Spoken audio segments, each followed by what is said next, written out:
Blessing stood at the altar in a wedding dress she'd never chosen, never wanted, marrying a man who looked at her with pure hatred in his eyes, all for a crime her family had committed against his 5 years ago. Kang Jiwoo looked at her with ice in his dark eyes as he said, "I do," in a voice devoid of any warmth or affection. Not love. Not even basic tolerance. Just cold, calculated revenge disguised as a wedding vow. The wedding guests whispered among themselves, not even trying to hide their gossip. They all knew the sordid truth. Everyone in Seoul's elite social circles knew the real story behind this sudden marriage. The Adeyemi family had destroyed the Kang family's business empire 5 years ago in a corporate espionage scandal that had rocked South Korea's business world. Bless's father had stolen invaluable trade secrets, sabotaged major contracts, and caused Jiwoo's father to have a massive heart attack that left him partially paralyzed on his left side. Now, Jiwoo was taking his revenge the old-fashioned way, the way powerful families had done for generations. By marrying the enemy's daughter and making her life a living hell as payment for her family's sins. "You may kiss the bride," the officiant intoned. Jiwoo leaned in slowly, whispered against her ear so only she could hear, his breath cold. "This marriage is your punishment. Every single day, you'll pay for what your father did to mine.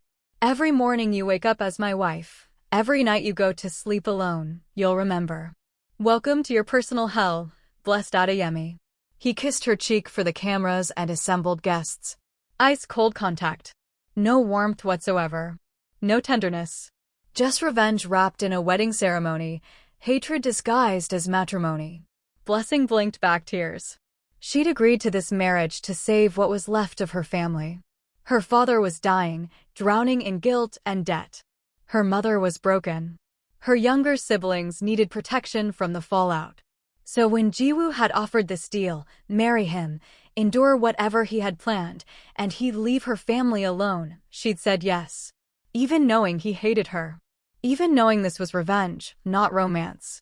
If you want to see how a woman married for revenge slowly melts the ice around her husband's heart, how she transforms from his victim to his equal, and how sometimes love grows in the most unexpected places, you need to watch this to the very end.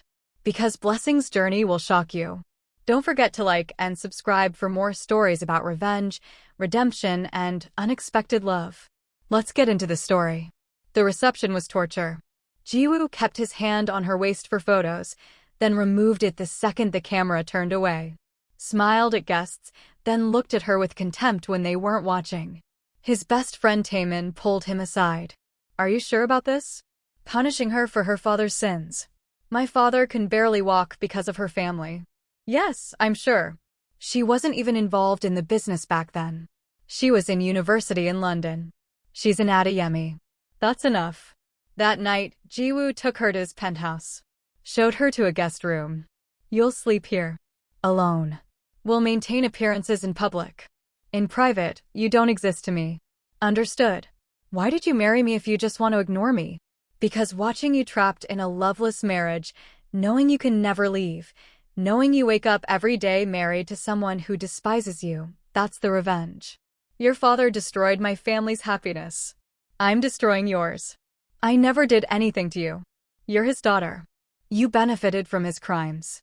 You lived well while my family suffered. That makes you guilty enough."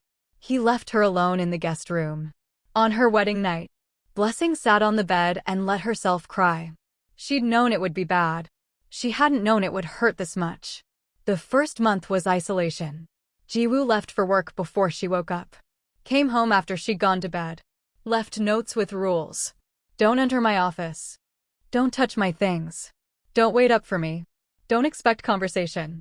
She was a ghost in his home. Invisible. Irrelevant. The second month, he started bringing her to events. Charity galas. Business dinners. Always introducing her as my wife, with a smile that never reached his eyes. At a gala, an older woman asked, "How did you two meet?" Jiwoo's hand tightened on Blessing's waist.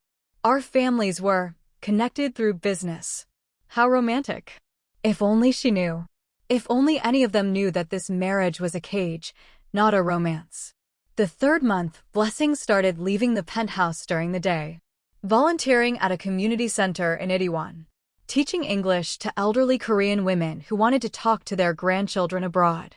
She came home one evening to find Jiwoo waiting. "Where were you?" "Volunteering. Teaching English." "I didn't give you permission to work." "I'm not working. I'm volunteering. I needed something to do besides wait for you to acknowledge I exist." Something flickered in his eyes. "You're supposed to be suffering, not making friends and finding purpose." "I am suffering.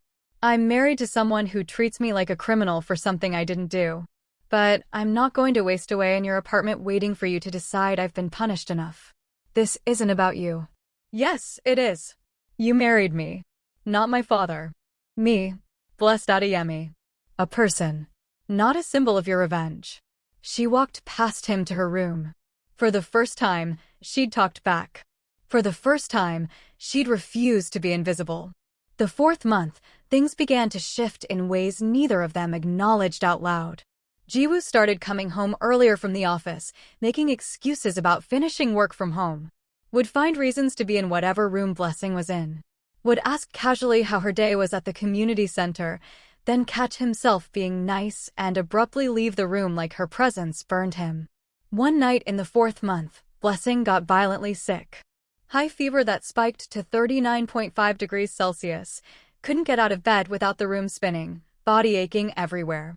She woke up at some point in the feverish haze to find Jiwoo sitting in a chair beside her bed, a wet cloth in his hand, carefully wiping her burning forehead with surprising gentleness. "What are you doing?" she whispered, her voice hoarse and confused. He looked startled, like he'd been caught doing something he shouldn't, like his careful facade had slipped. "You were burning up with fever. I called my personal doctor. He came, examined you, said it's just a bad case of the flu, gave you medicine. You need to take another dose in 2 hours." "You called a doctor? Your personal doctor?" "For me." "Don't read into it," he said quickly, standing up and putting distance between them. "I can't have you dying in my house. Bad optics for me." The media would have questions. But his hand had been so gentle on her forehead. His eyes had been filled with genuine concern, not the cold contempt she'd grown accustomed to seeing. "Thank you," she said. He left quickly, like her gratitude burned him. The next morning, there was soup by her bedside. Homemade, still warm. A note. "Eat this. You need strength." No signature. But she knew it was from him. The fifth month, Jiwoo's father came to visit. Blessing had never met him. Watched Jiwoo help his father from the car, the older man's left side weakened from the stroke. "Father, this is Blessing. My wife." Kang Dongwook looked at her with sharp eyes. "You're the Adeyemi girl." "Yes, sir. My son married you for revenge." "I know, sir. What do you think of that?" "I think I'm paying for sins I didn't commit. But I understand his pain. What my father did was unforgivable. If this marriage helps your family heal, then I'll endure it." The old man studied her. "You're not what I expected." "What did you expect?" "Someone who'd fight back. Cry. Complain. You're just enduring. What else can I do?" He looked at his son. "Jiwoo, can I speak with your wife alone?" Jiwoo hesitated, then left. "My son thinks he's getting revenge," the old man said. "But I see what's really happening. He's punishing an innocent woman to make himself feel better about what he couldn't prevent. You weren't responsible for what your father did. Try telling him that." "I have." He won't listen. "Guilt and grief make people cruel. But I see you trying. I see you being kind despite how he treats you. That takes strength. Or stupidity." The old man laughed. "Perhaps both. But I want you to know I don't blame you. And what my son is doing is wrong. I'm sorry you're caught in this." Tears filled Blessing's eyes. "Thank you. No one said that to me since this started." After his father left, Jiwoo was different. Quieter. Watching her more. "What did he say to you?" he finally asked. "That I'm not responsible for what my father did. You're his daughter. And you're your father's son. Does that make you responsible for everything he ever did? Good and bad?" Jiwoo had no answer. The sixth month, Blessing found Jiwoo in his office at 2 a.m., looking at old photos. His family before the scandal. "Happy. Whole. I looked like that once," he said without looking up. Happy. Before your father destroyed everything. Blessing sat down across from him. My father is dying. Liver failure. He has maybe 3 months left. He can't sleep because of guilt. Can't eat. Can't forgive himself. If it helps, know that he's suffering too. Good. Is it? Does anyone's suffering actually make yours less? It should. But does it? He finally looked at her. No, it doesn't. Nothing does. Then maybe revenge isn't working. Then what should I do? Just forgive and move on. I don't know. But punishing me isn't bringing your happiness back. It's just making both of us miserable.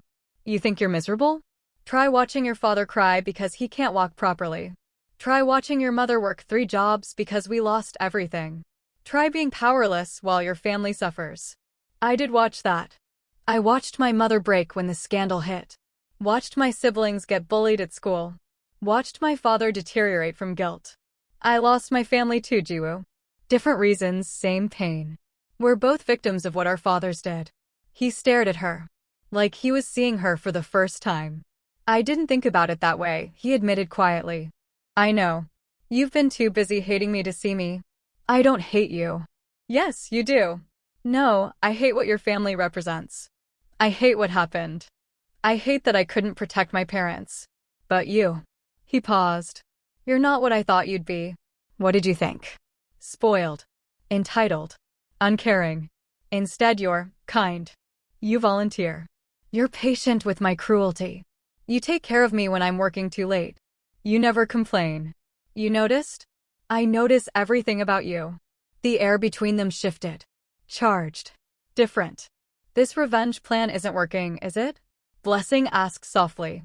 No. Because I'm starting to, he stopped himself. I should let you sleep. He left before finishing the sentence. But Blessing knew what he'd almost said. The 7th month, everything changed irreversibly. Blessing's father died from liver failure.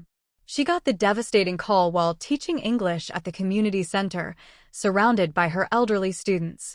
She read the caller ID, her mother, and somehow knew before answering. She collapsed when her mother said the words.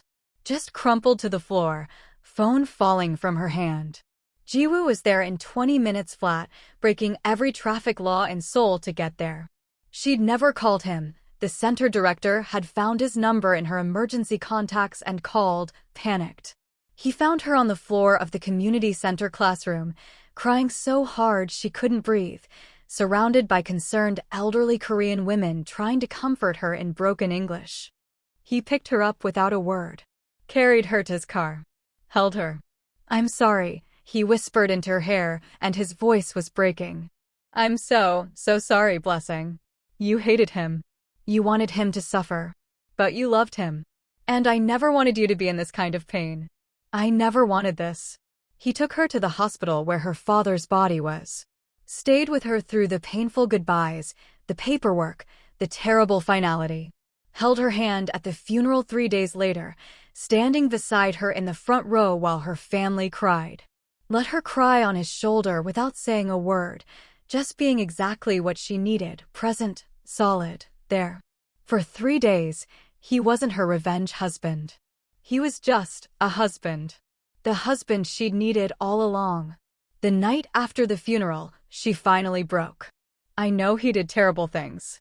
I know he hurt your family. But he was my father. And he died hating himself. That's not justice. That's just sad. Jiwoo held her tighter. You're right. I'm sorry I made his last months harder by taking you away. You gave my family money. I know you did. My mother told me. The medical bills that got paid.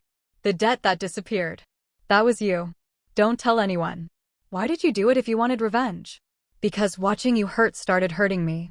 Because my revenge was turning me into someone I hated. Because somewhere along the way, you stopped being the enemy's daughter and started being you. Who am I? The woman who makes me coffee exactly how I like it without me asking. Who leaves encouraging notes in my briefcase? Who talks to my father like he matters? Who volunteers her time to help strangers? Who's kind despite every reason not to be? Your Blessing. And he stopped. You what? I'm falling in love with you. And it's ruining my revenge. Blessing pulled back to look at him. Say that again. I love you. I don't know when it happened. Maybe when you talked back to me the first time. Maybe when you stayed kind despite my cruelty. Maybe when I watched you teach an 80-year-old woman to video call her grandson. But somewhere along the way, I fell in love with my revenge wife.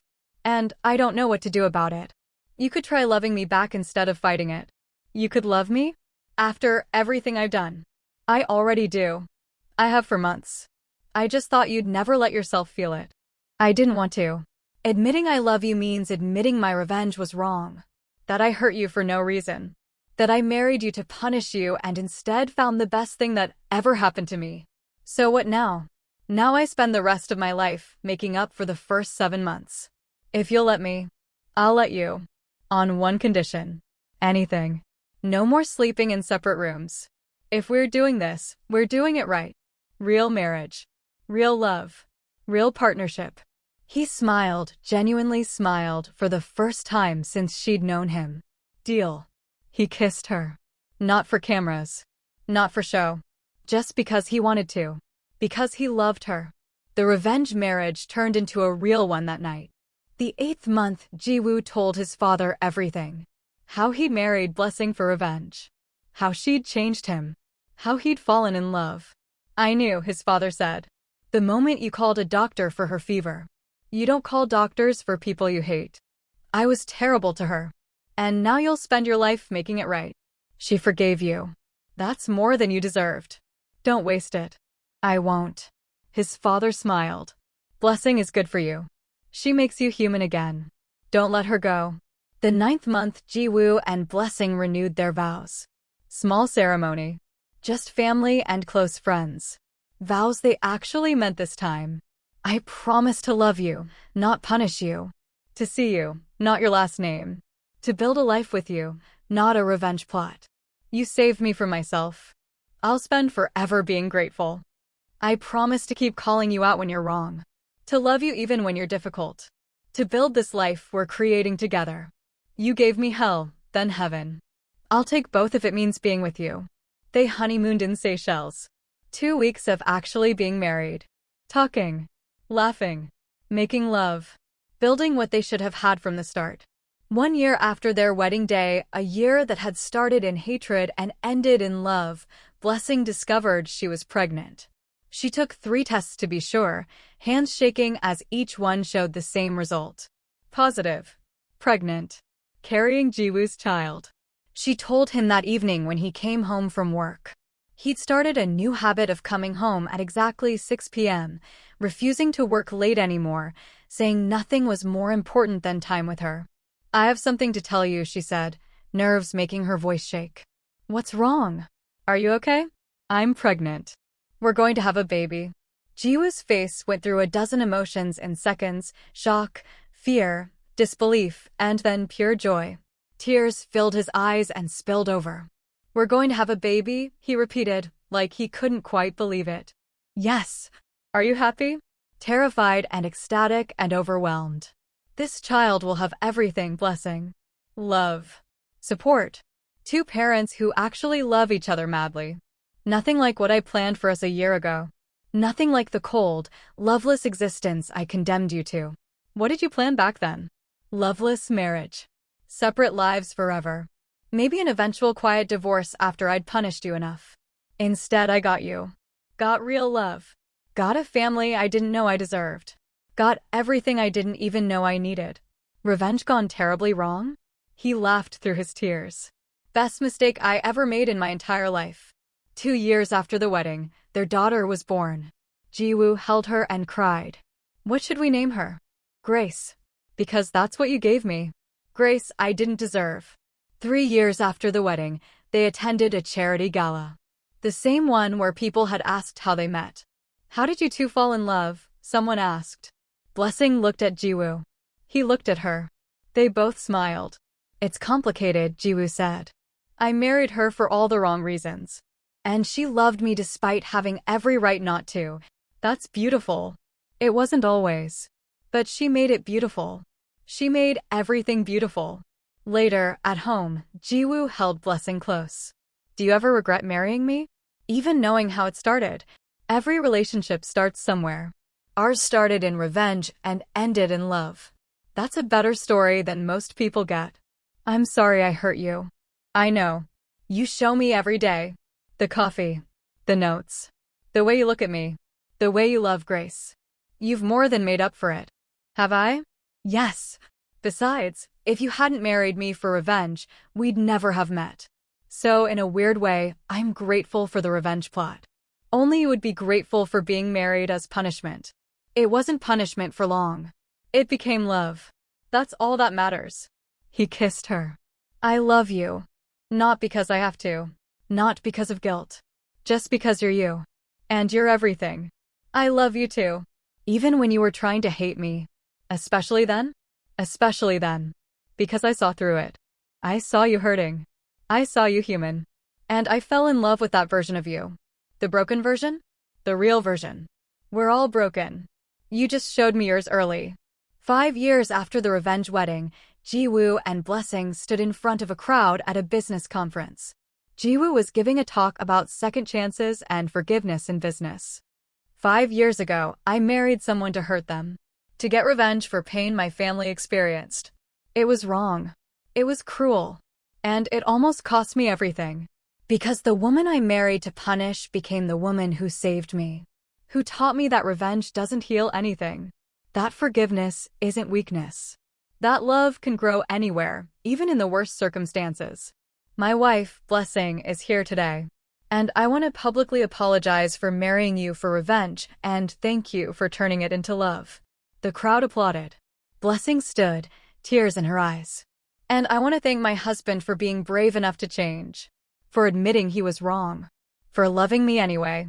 Our beginning was brutal. But our middle and our ending, those are ours. And they're beautiful. If this story touched you, hit that like button and subscribe for more stories about revenge, redemption, and unexpected love. Drop a comment. Do you believe love can grow from revenge? Would you forgive someone who married you to punish you? What would it take for you to see past someone's worst actions to their best potential? Share your thoughts below. Thank you for watching, and remember, sometimes the worst beginnings lead to the best endings.